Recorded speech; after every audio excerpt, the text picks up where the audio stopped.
Kati nze fulo mbeera Bwayise. Nze victim maama w'omwana firimaani Christopher oyo Gweyasooka Okutta. Nze saafuna bwenkanya era baamudusa ne bamutwala mu Amerika. Nengezaako okugenda ekibuli mu basirikale neerwaneko Bwiino nga fayiro yabula era fayiro yali 003/19. Okumanya nga Katonda ono wa buyinza kambabuulire omwana wange amaze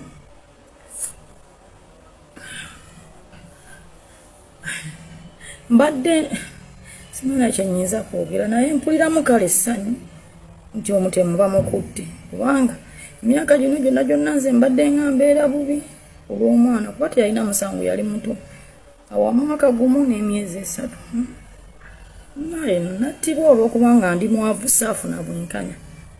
Wakati ng'amatu wamu n'amaaso n'ebirowoozo bannayuganda babadde bakyabitadde ku ssomero awo e Gaba eryaliko enjaga ey'omusajja amanyiddwa nga Christopher Okello Onyumu we yajja n'asanjaga abaana bana balambirira n'abamiza omukka omusu.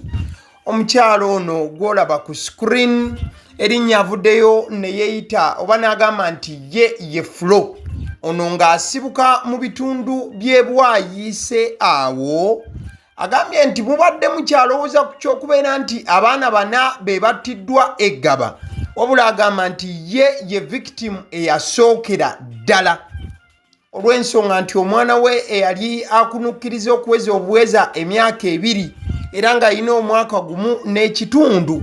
Omusajja Omutemu Christopher Okello Onyumu eyagombeddwamu obwala poliisi ku mwana we kwe yasookera wabula ng'akaseera kati kayiseewo era nga omusajja mukulu ono Christopher Okello Onyumu nti bw'amaliriza okubeera ng'atugumbula omwana w'omukyalo ono Flo abeewaabwe basitula Christopher ne bamujja mu ggwanga. Bakira bw'obanga babadde ku YouTube channel eyagaliwo ojja kujjukira muzimu ku mboozi ezibadde zikwatagana ne gayo ono akinnyonnyolwa bulungi nti mu ggwanga tabaddeemu erya Uganda era ng'erya Amerika gy'abadde awangalira okumala akabanga nabwe kityo kiba kikwatagana butuufu oba butereevu n'emboozi ey'omukyala Flo agamba nti omwami ono Christopher yatwalibwa Amerika ng'amaze okutta omwana we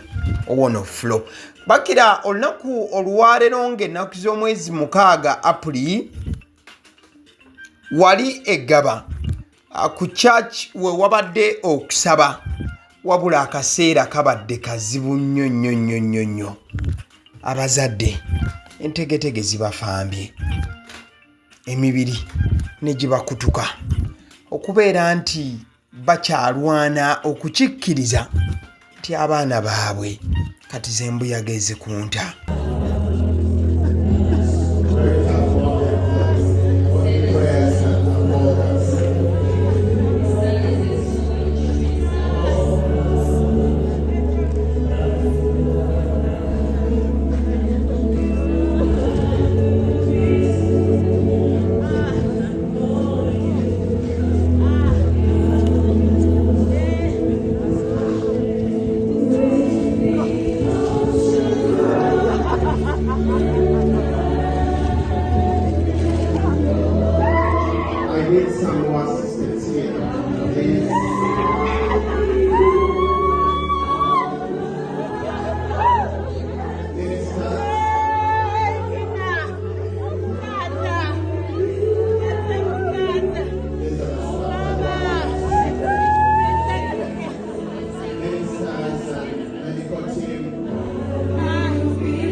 Kitalo nnyo nnyini ddala bintu bikyali bizibu ddala.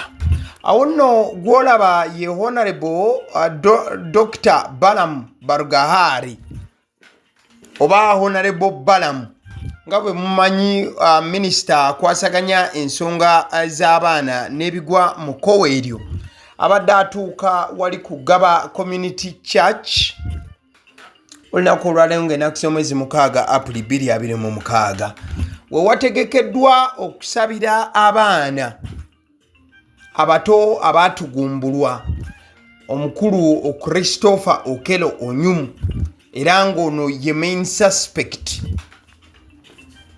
mu kutta kw'abaana bano.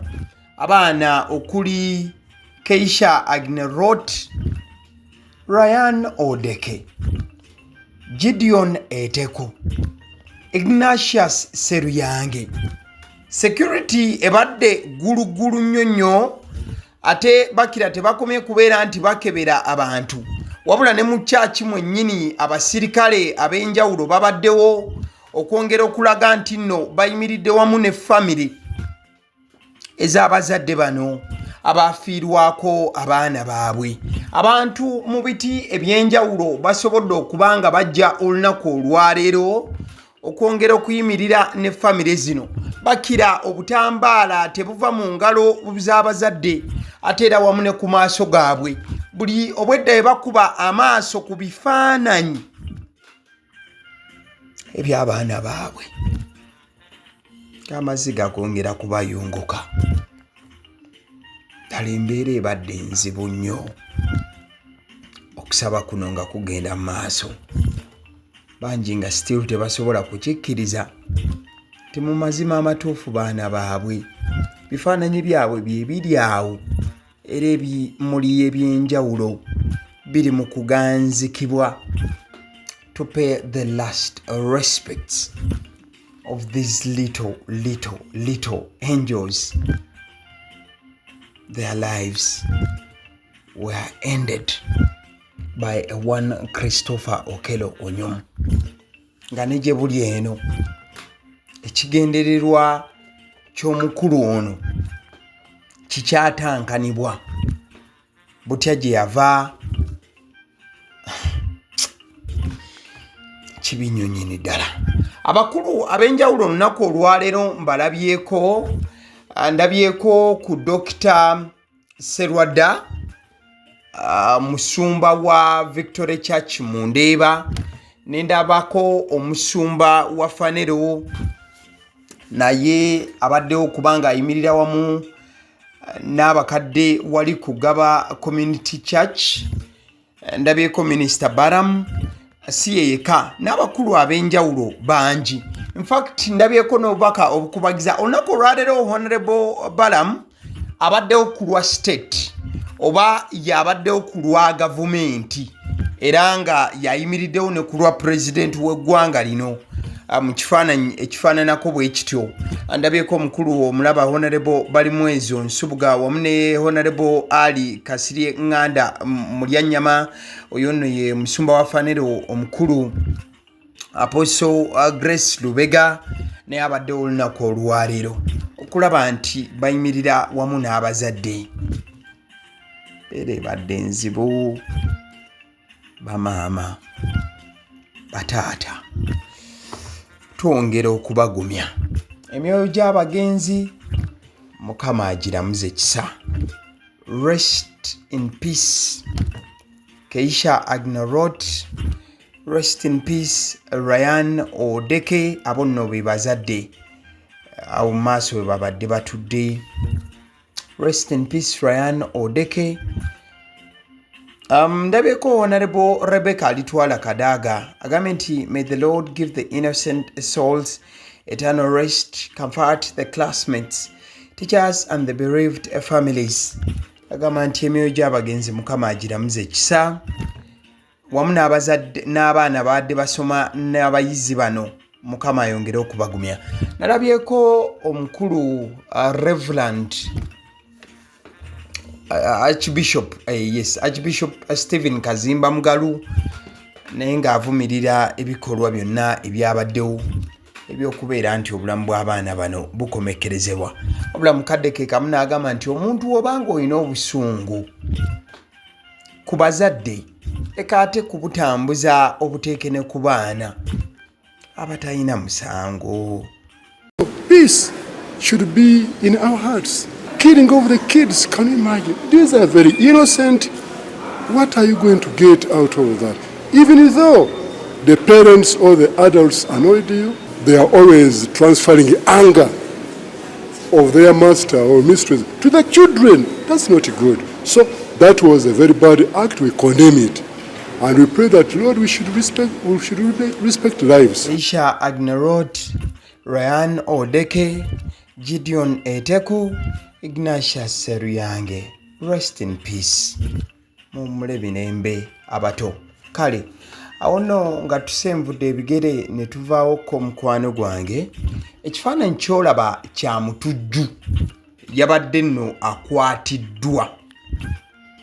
Kigambibwa nti omutujju ono y'omu ku babadde bakulira akabinja ka Al-Shabaab era ng'eggye lya UPDF nga litambulira wansi wa Africa Union Support and Stabilization Mission mu Somalia oba OSOM wamu n'eggye lya Somalia Somali National Army SNA be bakoze buli kisoboka okubeera nti bakwata omu kubabadde bakulira abatujju bakabinja ka Al-Shabaab era nga kigambibwa nti we bamukwatidde omukulu ono Salad Kusman Makalin oba amanyiddwa nga Saham Adher erinnya erimu eritera okuba nga limuyitibwa nti bagenze okuba nga bamukwata gayono ono abeera battalion commander mu batujju abo ba Al-Shabaab tiyabadde alina obulumbaganyi bwateekateeka okubeera nga akola eggye lya UPDF ne liba nti limugombamu obwala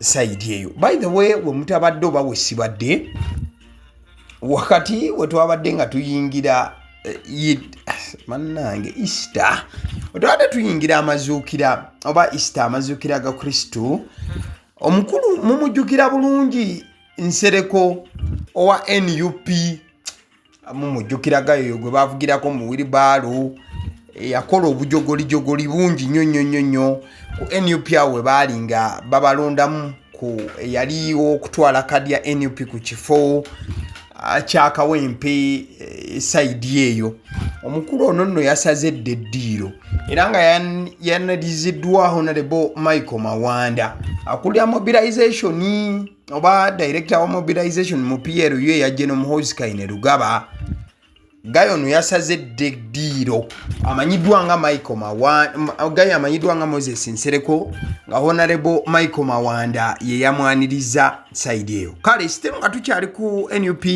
omukyala Joyce Baagalo bamujjukira bulungi nnyo straight okuva wali Emitiyana kaditi yamuwebwe ya NUP era akalulu bamukuba akalute akawangula Judith n'abakoba ye yakatwala.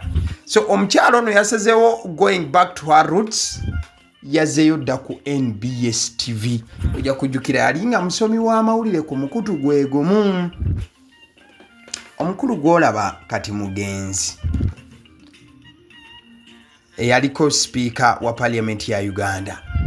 Ennyumba gy'olaba ye nnyumba y'omugenzi gye yali ali mu kuzimba era ebbanga liweze kati emyaka 4 bukyanga ava mu nsi era lyebbanga lyerimu ennyumba ye ogiraba amatiribona wabula munnange yava mu bulamu bw'ensi eno nga tennamalirizibwa kati ennyumba almost yafuuka kifulukwa ennyumba yali ey'ebbeeyi embeera mweri si nnungi so bangi beebuuza nti kati ani alina okusongwamu olunwe olw'ensonga bwe yava mu bulamu bw'ensi eno bangi abeeyama era abooluganda lwolanya nakati bakyakaaba bawanjaga n'amaziga ag'enjawulo oba bawanjaga n'amaziga basaba gavumenti ejjukira at least ebimu ku bisuubizo ebyakolebwa amaka ge yali speaker at least ennyumba eyo emalirizibwe esobole okuba nti yeeyagalirwamu abafamire y'omugenzi speaker. Bakira ebifaananyi ebyo byakubiddwa mu kaseera wabeereddewo okuziika kwa taata we yali speaker kati wetwogerera bombi kati bagenzi kibi nnyo nyini ddala. Kale nzikiriza nkutegeze ku bannaffe aba Honeybites bagamba nti bo omulimu gwe bakola gwa kukolera byakulya eby'abaana abadda ku masomero bwe tugamba abaana abadda ku masomero saabo bokka abadda ku masomero wabula n'ababeera ewaka balina package ey'ebyokulya eby'abaana mu line efaananako bwetyo. Gwe bakubire bukubizo bagambe njagala package y'ebyokulya by'abaana abali ku masomero oba abaana abalya ebyokulya.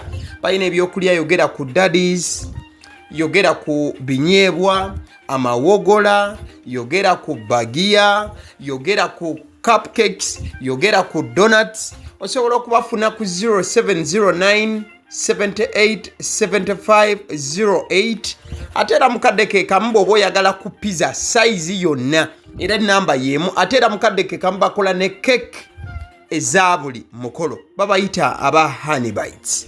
Njagala n'okutegeeza ku bannaffe aba Alson Painters UG, bano basiizi ba langi era nga balina obukugu mu kusiiga langi era bamanyi ne langi ki egenda ku kizimbe kyo era mu ruumu ki.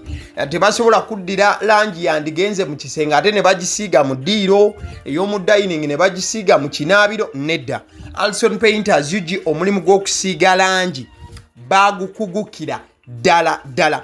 Basiiga ebizimbe okuviira ddala ku ruumu emu paka ku makalina n'amakalina. Gwe bakubire bukubizo bagambe nti Alson Painters UG namaliriza okuzimba ekizimbe kyange. In fact ne bw'oba olina ekizimbe nga kikadde nga olaba langi yaakyo efaanana si bulungi, Alson Painters UG bazze kugonjoola nsonga eno.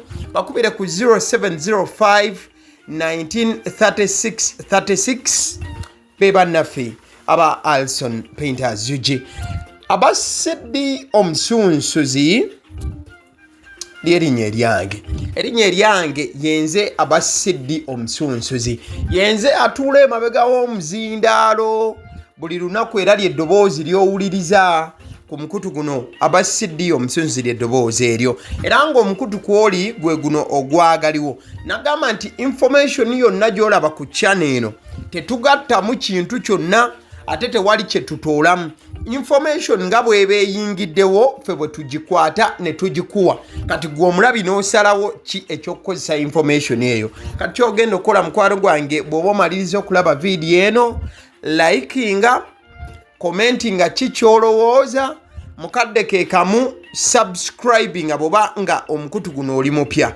Ate era mukadde ke kamu sharingira mikwano gyo girabe vidiyo eno ate ne videos endala ku mukutu guno. Agaliwo YouTube channel, mwebale kutulaba.